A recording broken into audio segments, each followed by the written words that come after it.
আমি যা চাইবো তুমি যা দিতে পারবে না। দেব কিন্তু খেলা দেখিয়ে দিল এবং বাংলা সিনেমা কিভাবে বলিউড ইন্ডাস্ট্রি কিংবা হচ্ছে তামিল ইন্ডাস্ট্রিকে খেয়ে দিল সেটা ধূমকেতু কিন্তু প্রমাণ।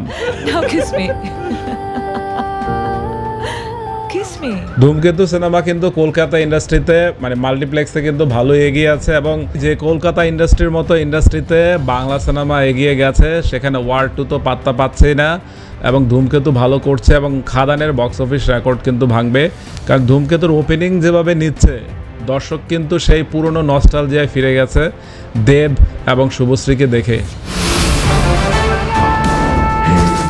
এবং কৌশিক গাঙ্গুলি বলা যায় যে মোটামুটি একটি ভালো সিনেমায় বানিয়েছেন এবং দর্শকরা কিন্তু ধূমকেতুকে পছন্দ করছে।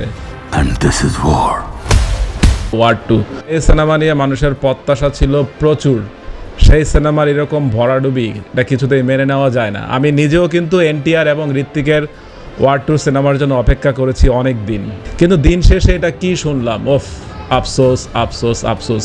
এবং মনে হচ্ছে যে স্পাই ইউনিভার্সের যেই হাইপটা ছিল সেই হাইপটা পুরোপুরি বন্ধ হয়ে যাবে এই সিনেমা ফ্লপ হওয়ার পর, কারণ টাইগার 3 কিন্তু খুব বেশি ভালো হয়নি, সালমান খান ওটাকে খুব বেশি দূর নিয়ে যেতে পারেনি। এখন ঋত্বিকেরও আজকে এই অবস্থা এবং এনটিআরকে নিয়ে এসেও আজকে কিন্তু স্পাই ইউনিভার্স বাঁচাতে পারলো না।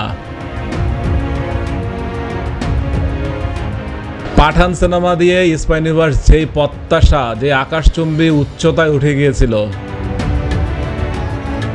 জান আব্রাহাম এবং শাহরুখ খান স্পাই ইউনিভার্সকে যে অবস্থানে নিয়ে গিয়েছিল সেই অবস্থান থেকে পুরোপুরি ছিটকে গেছে আজকে ওয়ার 2। তো স্পাই ইউনিভার্সের কপালে আসলে দুঃখই আছে। অন্যদিকে কুলি সিনেমা কিন্তু মোটামুটি বলা যায় যে মিক্সড রিভিউ পাচ্ছে, কারণ লোকেশের প্রতি মানুষের যে প্রত্যাশা তৈরি হচ্ছে, লোকেশও কিন্তু বিক্রম সিনেমার পর সেই প্রত্যাশা আসলে পূরণ করতে পারছেন না। কাইথি 2 কেমন হয় সেটা এখন দেখার পালা, কিন্তু কুলি সিনেমা দর্শকরা বলছেন যে ফার্স্ট হাফ কিন্তু অ্যাভারেজ, সেকেন্ড হাফ মোটামুটি ভালো বলা যায়।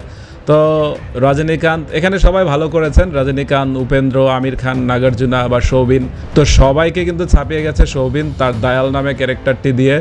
তো এই লোকটিকে আমি প্রথম দেখি মঞ্জুমল বয়েজ সিনেমায়, তো সেখানে সে অসাধারণ অভিনয় করেছিল এবং সে কিন্তু সত্যি অসাধারণ অভিনয় করে।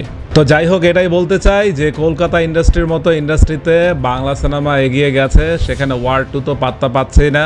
তো সব কিছু মিলিয়ে বলা যায় যে ধূমকেতু একটি পজিটিভ মাইন্ডেই আছে মানুষের মনে। তো দেখা যাক আসলে দেব ধূমকেতুর বক্স অফিসকে আসলে কোথায় নিয়ে যায়। তো বাংলা সিনেমার ভালো কিছুর প্রত্যাশায় তো সবাই সঙ্গে থাকুন, বাই।